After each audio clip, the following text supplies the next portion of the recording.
یہ سورۃ البروج جو ہے یہ خاص واقعے کی طرف اس میں اشارہ ہے. اصحاب الاخدود، اصحاب الاخدود جو تھے یہ یمن کے پاس کرسچنز تھے. اس زمانے کے ظاہر مسلم تھے، عیسیٰ علیہ السلام پر ایمان لائے تھے، حضرت عیسیٰ کو اللہ کا بیٹا نہیں مانتے تھے بلکہ اللہ کا پیغمبر مانتے تھے. نبی علیہ السلام کی پیدائش سے تقریباً 40 سال پہلے کا یہ واقعہ ہے. لیکن اہل عرب اس واقعے سے واقف تھے کہ ایسا واقعہ ہوا تھا کہ یمن میں ایک بادشاہ نے توحید کی دعوت قبول کرنے کی پاداش میں اہل ایمان کو بہت بڑے بڑے گڑھے کھود کر ان میں آگ جلا کے زندہ جلایا تھا. سر تکلیفوں سے تو گزرنا پڑتا ہے. جو پرسیکیوشن کرسچنز کی ہوئی ہے نا کئی سو سال تک، آپ سوچ نہیں سکتے کن تکلیف سے گزرنا پڑا ہے. اللہ پہ ایمان لانا کوئی آسان کام تو نہیں ہے. تو یہ اصحاب الاخدود کے واقعے سے یہ لوگ واقف تھے، تو اس کا ذکر اس میں آ رہا ہے. اس کی ڈیٹیلز آپ کو صحیح مسلم میں بالکل اینڈ پہ جا کے ملیں گی. اصحاب اخدود کا پورا ایک واقعہ ہے کہ یہ بادشاہ کون تھا. صحیح مسلم شریف میں ایک بڑی ڈیٹیلڈ حدیث ہے. میں نے 4 لیکچرز دیے تھے معجزات، کرامات، استدراج کے اوپر، مسئلہ نمبر 131 ABCD. اس میں جو ڈی پورشن تھا اس میں نے اولیاء اللہ کی 10 کرامات جو صحیح سند سے احادیث کی کتابوں میں آئی ہیں نا وہ میں نے کور کی تھی. ان میں سے ایک کرامت اصحاب اخدود والی بھی تھی جو میں نے اس میں کور کی تھی صحیح مسلم کے ریفرنس سے. صحیح مسلم شریف میں اس کا واقعہ یوں ملتا ہے کہ یمن میں ایک یعنی وہ بادشاہ تھا جو بیسیکلی ہے تو یعنی یہودی تھا. اس وجہ سے وہ عیسائیوں سے زیادہ نفرت کرتا تھا کیونکہ حضرت عیسیٰ علیہ السلام کو کرسچن جو ہے پیغمبر مانتے ہیں بلکہ اس میں غلوف کر کے خدا کا بیٹا مانتے ہیں، اور دوسری طرف یہودی کہتے ہیں کہ یہ نعوذ باللہ دجال ہے. اب ان کا آپس میں تو کٹ ہو ہی نہیں سکتا نا. ایک شخصیت جو ایک طبقے کے لیے خدا کے درجے پہ فائز ہو اور دوسرا اسے جو ہے نعوذ باللہ دجال اور پتہ نہیں کیا کیا الفاظ استعمال کرتے ہوں، تو ان کا آپس میں کٹ تو ہو نہیں سکتا. یہ تو یہودیوں نے سازش کر کے کس طرح عیسائیوں کو دبوچا ہے کہ آج یہودی اور عیسائی ایک پیج کے اوپر ہیں، ورنہ 20ویں صدی کے آغاز سے پہلے تک تو یہ قتل و غارت کا بازار گرم تھا ان کا آپس میں. یہ تو اسرائیل جب بنا ہے اور دنیا کی اکانومی ان کے قبضے میں آئی ہے تو آج جو ہے وہ ایون یہودی مٹھی بھر ہونے کے باوجود عیسائیوں کی باغ دوڑ بھی ان کے ہاتھ میں ہے اکانومی کی وجہ سے. تو ہم نے جس ایرا میں جس وقت میں آنکھ کھولی ہے، یہ جو زمین کی جو حقائق ہیں وہ زمینی حقائق بدل چکے ہیں، اور اس کو بدلے ہوئے 100 سال سے زیادہ نہیں ہوا. 100 سال اگر آپ پہلے چلے جائیں تو یہ جس طرح سنی شیعہ اختلاف مسلمانوں کے اندر ہے نا، اس سے بھی بڑھ کے عیسائیوں اور یہودیوں کا اختلاف تھا، جنگیں ہوتی تھیں آپس میں. بہرحال وہ یہودی بادشاہ تھا، اس نے عیسائیوں پہ ظلم کرنا شروع کیا. تو اس بادشاہ کے بارے میں آتا ہے کہ اس نے ایک جادوگر رکھا ہوا تھا، اور وہ جادوگر جب بوڑھا ہو گیا تو اس نے کہا کہ مجھے تو موت آ جائے گی، تو مجھے کوئی ایک اپنا لائق سا کوئی رعایا میں سے کوئی لڑکا ڈھونڈ کے دو جسے میں تربیت کروں اور میں اپنا سارا علم اسے ٹرانسفر کر دوں. تو بہرحال ایک نوجوان لڑکا بڑا انٹلیکچوئل رعایا میں سے چنا گیا، وہ جادوگر کے حوالے کیا گیا، تو وہ اسے جادو سکھایا کرتا تھا. اب وہ جادوگر کے پاس جب جادو سیکھنے جاتا تھا تو راستے میں ایک راہب تھا عیسائی، تو وہ اس کے پاس وہ لڑکا رکا کرتا تھا. اس راہب کی باتیں خدا شناسی کی، توحید کی اسے بھانی شروع ہو گئیں، حتیٰ کہ اس کا دل اللہ نے اسلام کے لیے کھول دیا. یعنی اس نے اسلام، اس زمانے میں کرسچینٹی اسلام ہی تھا، وہ قبول کر لیا. اب وہ دیکھیں جادو بھی سیکھتا تھا اور پیرلل میں دین بھی سیکھتا تھا. ایک دن وہ ایک راستے سے گزر رہا تھا تو راستے میں ایک بہت بڑا جانور تھا جس نے لوگوں کا راستہ روکا ہوا تھا. تو اس نے ایک چھوٹا سا پتھر اٹھایا زمین سے اور اس نے کہا کہ اے اللہ، اگر تیرے نزدیک جادوگر کا مذہب مردود اور اس عیسائی راہب کا مذہب مقبول ہے تو اس چھوٹے سے پتھر سے اس جانور کو ہلاک کر دے. ظاہر یہ کرامت ہی ہونی تھی، ایک پتھر سے آپ اتنے بڑے جانور کو. تو اس نے پتھر پھینکا تو وہ مر گیا. تو وہ پھر راہب کے پاس آیا تو راہب نے کہا کہ تم تو اب مستجاب الدعوات ہو گئے ہو، تو اب تم پہ اللہ کی طرف سے تکلیفیں بھی شروع ہو جائیں گی. اور جب کوئی ایسی صورتحال بنے تو تم نے میرا نام ظاہر نہیں کرنا. ظاہر ہے پھر مجھے بھی رگڑا لگے گا بیچ میں. جان بچانے کے لیے ایمان چھپانا جائز ہے. حسین تو ہر کوئی نہیں بنتا نا سر. پھر کہتے ہیں جی حسین کیوں کھڑا ہوا تھا, باقی کدھر گئے, باقیوں نے کیوں بیعت کر لی, وہ ہر ایک تو نہیں حسین ہوتا رضی اللہ تعالیٰ عنہ علیہ السلام. تو پھر وہی سلسلہ شروع ہو گیا. اب وہ صاحب کرامت تو ہو گیا, اب لوگ اس کے پاس آنا شروع ہو گئے. وہ مطلب مادرزاد, کوڑی, اندھے آتے تھے, وہ دعا کرتا تھا, شفا ہو جاتی تھی. کرتے کرتے جب بادشاہ تک بات پہنچی, اس نے کہا یہ کیا, یہ تو دوسرے مذہب میں چلا گیا الٹا اس کو سکھانے کے لیے. تو اس نے کہا جی اس کو تو ہم نہیں چھوڑیں گے, قتل کروائیں گے. اور وہ جب کوئی بندہ اس کے پاس علاج کروانے کے لیے آتا تھا تو وہ پہلے کہتا تھا اللہ کو ایک مانو, حضرت عیسیٰ کو اللہ کا پیغمبر مانو. تو ظاہر ہے یہاں بھی آپ کو پتہ ہے لوگ حنفی ہوتے ہیں, جب طلاق ہو جاتی ہے تو اہل حدیث اسٹامپ پیپر پہ لکھواتے ہیں میں اہل حدیث ہوتا ہوں, تو وہ کہتے ہیں ٹھیک ہے اب بیوی بھی واپس مل گئی آپ کو.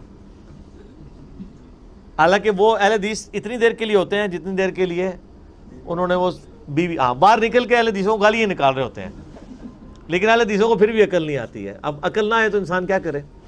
حالانکہ یہ فتوی ہی غلط ہے, میں اہل حدیث کے ساتھ ایگری نہیں کرتا ہوں 3 طلاق کے مسئلے میں. امت کا اجماع ہے کہ ایک مجلس کی 3 طلاقیں 3 ہیں. بہرحال ایک مسئلہ لاتا ہے, میں آپ کو بتا رہا ہوں کہ آج بھی اس کی باقیات ہیں اسٹامپ پیپر لکھوانے والی. تو وہ بھی پہلے کہتا تھا اللہ کو مانو پھر میں تمہارا علاج کروں گا. تو اس طرح پھر اسلام پھیلنا شروع ہو گیا.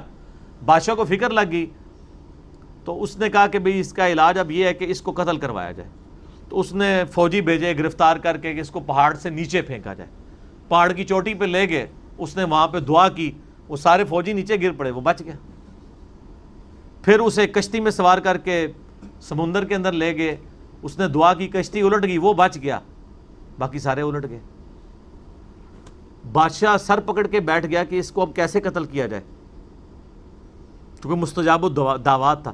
تو اس نے بادشاہ کو خود مشورہ دیا کہ ایک طریقے سے تم مجھے قتل کر سکتے ہو, تم پڑھو بسم اللہ رب الغلام کہہ کے مجھ پہ تیر چلاؤ تو میں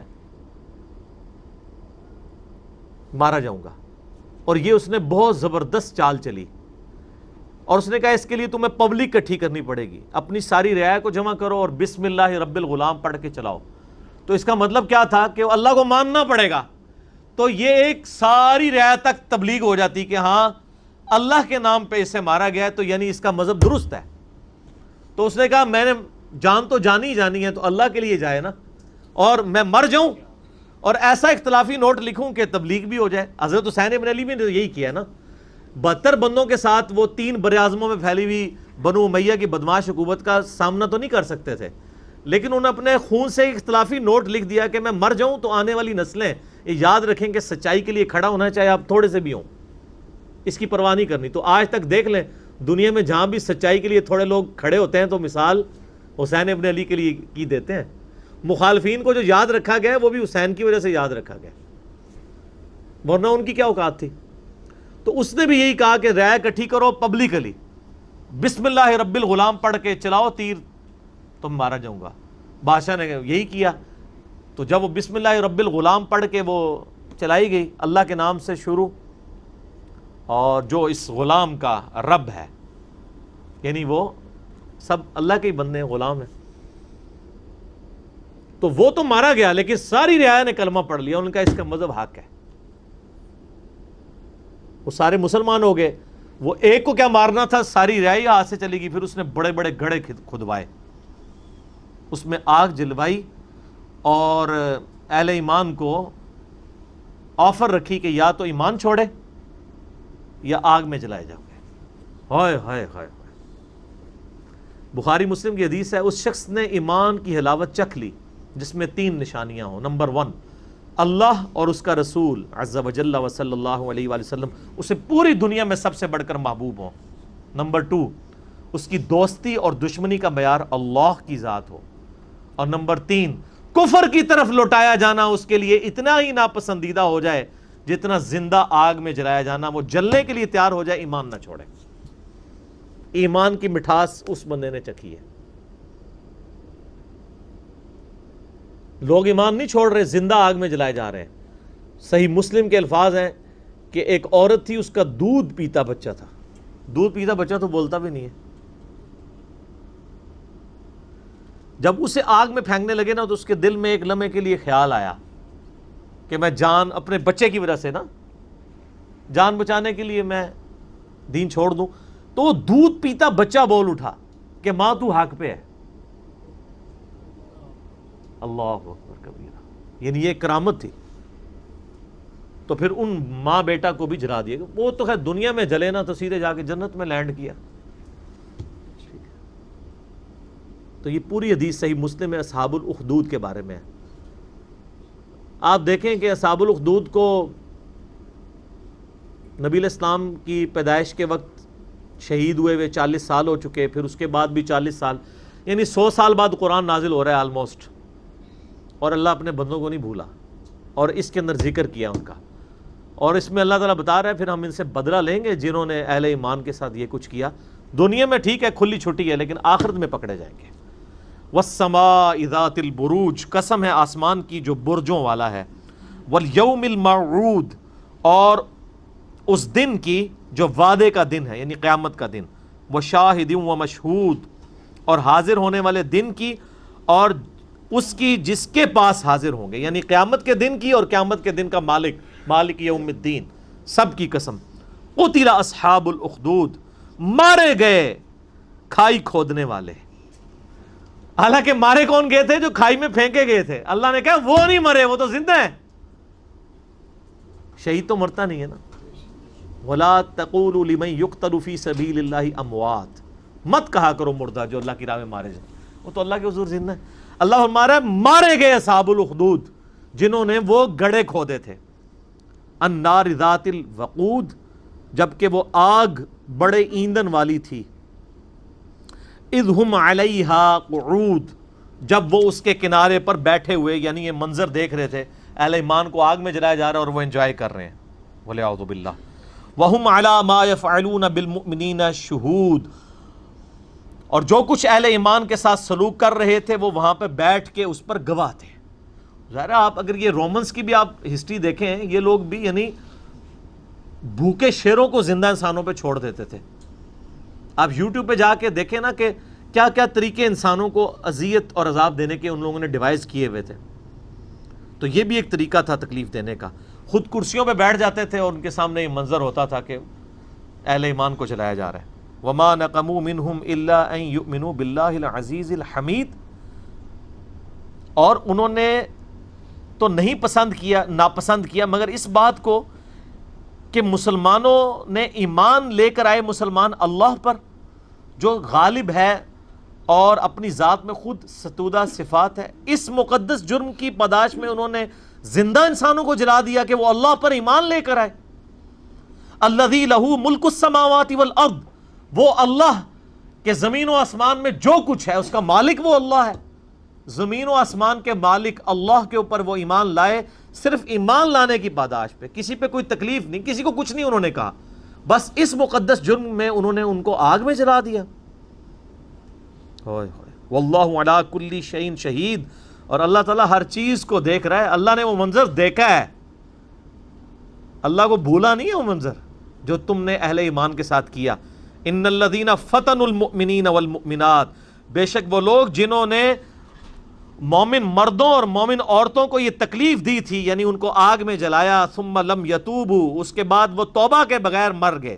فلہم عذاب جہنم، ان کے لیے تو ہم نے عذاب جہنم رکھا ہوا ہے. ولہم عذاب الحریق، اور ان کے لیے وہاں پہ آخرت کی آگ ہے جس میں ان کو جلایا جائے گا. انہوں نے تو دنیا کی آگ میں جلایا نا. بخاری مسلم کی حدیث ہے کہ آخرت کی آگ دنیا کی آگ سے 70 گنا زیادہ تیز ہے. ان کو اس پاداش میں اس آگ کے اندر جلایا جائے گا. اللہم اجرنا من النار، آمین. ان الذین آمنوا وعملوا الصالحات، بے شک وہ لوگ جو ایمان لائے اور انہوں نے نیک اعمال اختیار کیے. لہم جنات تجری من تحتها الانہار، ان کے لیے تو ایسی جنتیں ہیں جن کے نیچے نہریں بہتی ہوں گی. ذالک الفوز الکبیر، یہ ہے سب سے بڑی کامیابی. دنیا میں تو وہ ناکام ہو گئے جن کو ان گڑھوں میں ڈالا گیا. ایک ماں ہی سمجھ سکتی ہے کہ اس کو اپنے بچے سمیت مار دیا جائے، اس سے اس کی زندگی چھین لی جائے، اس کے بچے کی بھی زندگی چھین لی جائے. تو دنیا میں تو بظاہر وہ ناکام ہے، لیکن اللہ فرما رہے ہیں وہ سب سے بڑی کامیابی پہ فائز ہو گئے، کیونکہ آخرت کی زندگی ہمیشہ کی ہے، دنیا کی زندگی تو عارضی ہے۔ ان بطش ربک لشدید، بے شک تیرے رب کی پکڑ بڑی شدید ہے۔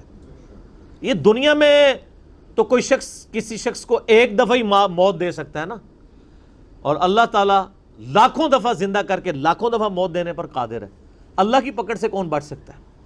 دیکھیں نا، دنیا میں زیادہ کون، جیسے وہ آپ کو پتہ ہے قرآن حکیم میں ہی آتا ہے کہ جب جادوگر ایمان لے آئے موسیٰ علیہ السلام پہ، تو فرعون نے کہا کہ میں تمہیں سولی چڑھا دوں گا تمہارے مخالف سمت کے ہاتھ پاؤں کٹوا کے۔ تو پتہ ہے ان جادوگروں نے کیا کہا تھا کہ تو جو کچھ بھی کرے گا دنیا کی زندگی میں کر سکتا ہے نا، ایک دفعہ ہی موت دے گا، دے لے، پھر تو ہمیشہ کی کامیابیاں ہماری مقدر ہیں۔ لیکن اللہ سے انسان نہیں بھاگ سکتا، اللہ کے جو قابو آ گیا وہ ایک دفعہ موت تو نہیں، جب چاہے جتنی دفعہ موت کی تکلیف سے گزارے اور تکلیف دے۔ قرآن حکیم میں آتا ہے ہم جب ان کی کھالیں جل جائیں گی نئی کھالیں انہیں دیں گے تاکہ انہیں عذاب اور فیل ہو۔ اللہم اجرنا من النار، آمین۔ انہ ہوا یبدی و یعید، بے شک پہلی دفعہ بھی اس نے پیدا کیا اور دوبارہ بھی وہی پیدا کرے گا، وہ قادر ہے۔ پہلی دفعہ کسی کام کو کرنا مشکل ہوتا ہے، دوبارہ کرنا تو مشکل نہیں ہوتا۔ وَهُوَ الْغَفُورُ الْوَدُودُ، وہ تو بہت بخشنے والا ہے اور بڑی محبت کرنے والا ہے۔ یعنی اللہ تعالیٰ معاذ اللہ کوئی فنیٹک نہیں ہے کہ انسانوں کو عذاب دے کے اسے کوئی خوشی محسوس ہوتی ہے۔ دنیا میں بعض لوگ ذہنی مریض ہو جاتے ہیں نا، فنیٹک ہو جاتے ہیں، کئی لوگ ہیں ایسے جو، یا اکثر آپ کو امریکہ میں تو یہ بھی اگلے دن بھی خبر آئی تھی، 22 بندے قتل کر دیے ایک گورے نے، تو وہ ایک ذہنی مرض بھی ہوتا ہے، کسی کو خون میں لت پت دیکھ کے ان کو خوشی محسوس ہوتی ہے۔ تو اللہ تعالیٰ فرما رہا ہے کہ مجھے کوئی خوشی محسوس نہیں ہوتی کسی کو عذاب دینے میں، اللہ تو بخشنے والا ہے اور بڑی محبت کرنے والا ہے۔ لیکن اس کا یہ مطلب بھی نہیں کہ پکڑے گا نہیں مجرموں کو، نہیں، وہ اللہ تعالیٰ کے عدل کا تقاضا ہے، قسط کا تقاضا ہے، وہ عادل ہے، اس کے عدل کا تقاضا ہے کہ مجرمین کو سزا دے اور اہل ایمان کو جزا دے۔